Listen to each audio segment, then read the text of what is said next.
How do you know if God is calling you to marriage? How do you know if God is calling you to marriage? Well, just ask Him first off. I mean, seriously, is God wanting you to enter into holy matrimony, to find a spouse, to be open to life, to have children, and to love each other unto death? That's a very important question. We all naturally have a desire to propagate the species, like that's how our bodies are designed to work. But is that all marriage is? Is it just the repopulation of human society?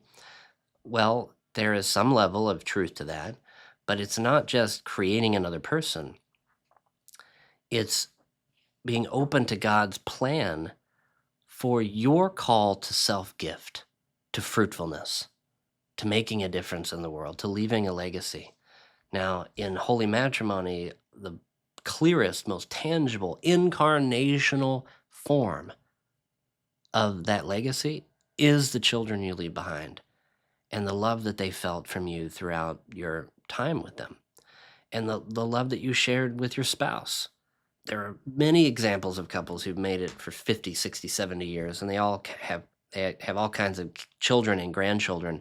And these children or grandchildren or great grandchildren will all come to their house and celebrate birthdays and Christmases and Thanksgiving. And it's packed because this one faithful couple who loved their children and grandchildren in ways that bonded them for life shows that they really cared.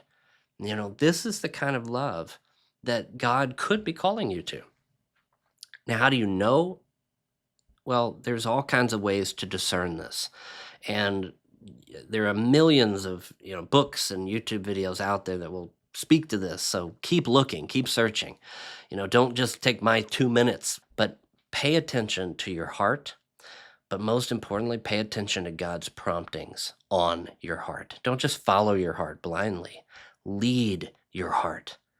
Your heart is meant to be a place where your deepest desires, your will, is united with God's will. God has put a deep desire on your heart. Your vocation is to love and to make a gift of yourself to others.